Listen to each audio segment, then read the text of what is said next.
हरि ओं हिरण्यवर्णा हरिणी सुवर्णरजतस्रजां चन्द्रा हिरण्मयीं लक्ष्मीं जातवेदोम आवह ताम आवह जातवेदो लक्ष्मीमनपगामिनीं यस्या हिरण्यं विन्देयं गामश्वपुरुषाणहम्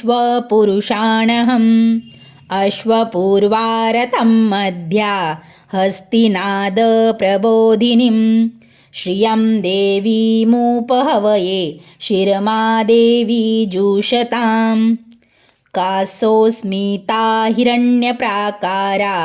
मार्दा ज्वलन्ती तृप्ता तर्पयन्तीं पद्मे स्थिता पद्मवर्णा तामिहोपहवये श्रियम् चन्द्राप्रभासा यशसा ज्वलन्ती श्रियं लोके देवजुष्टामुदारां तापद्मिनीं शरणं प्रपद्ये अलक्ष्मीर्मे नश्यता त्वातृणे आदित्यवर्णे तपसोऽधिजातो वनस्पतिस्तौ वृक्षोत बिल्व तस्य फलानि तपसानुदन्तु मायान्तरायाच्च बाह्या अलक्ष्मी उपैतुमादेव सख कीर्तिच्च मणिना सहं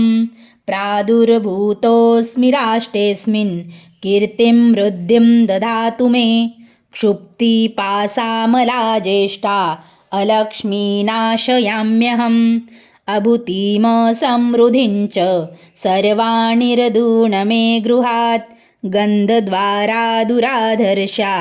नित्यपुष्टाङ्करीषिणीम् ईश्वरी सर्वभूतानां तामिहोपहवये श्रियं मनसा काममाकुन्ती वाच सत्यमशीमहि पशुना रूपमन्यस्य मयि श्रीश्रयता यश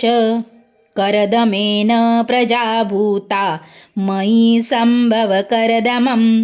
श्रियं वासय मे कुले मातरं पद्ममालिनीम् आपस्रजन्तु स्निग्धाधि चिक्लितवस मे गृहे नीचदेवी मातरं श्रियं वासय मे कुले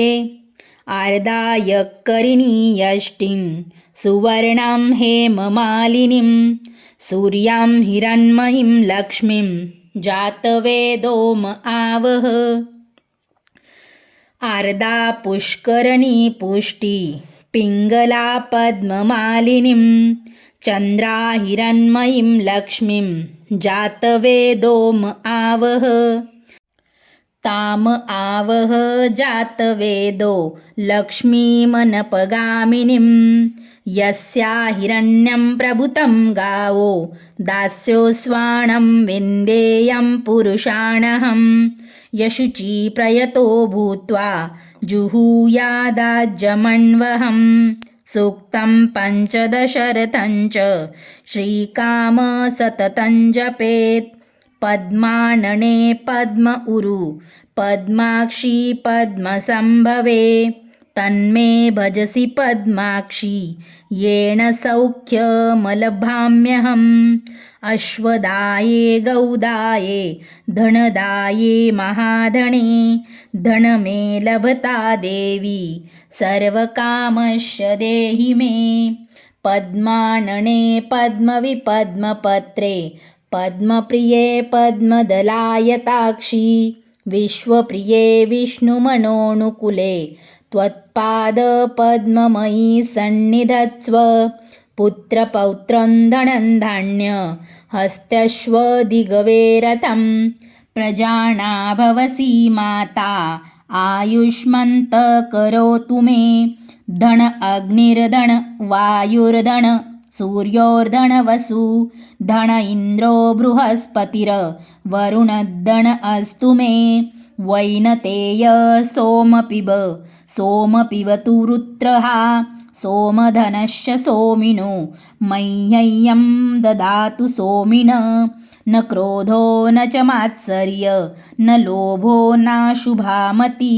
भवन्ति कृतपुण्यानां भक्तानां श्रीसूक्तजपेत् सरसीजनिलये सरोजहस्ते धवलतराशूकगन्धमाल्यशोभे भगवति हरिवल्लभे मनोज्ञे त्रिभुवनभूतिकरी प्रसीद मह्यं विष्णुपत्नी क्षमा देवी माधवी माधवप्रियां लक्ष्मीप्रियसखी देवी नमाम्यच्युतवल्लभां महालक्ष्मी च विद्महे विष्णुपत्नी च धीमहि तन्नो लक्ष्मी प्रचोदयात् श्रीवर्चस्व आयुष्य आरोग्य मा विधात् शोभमान महीयते धान्यधन पशुबहुपुत्रलाभ शतसंवत्सर दीर्घामायु इति श्रीसूक्तम्।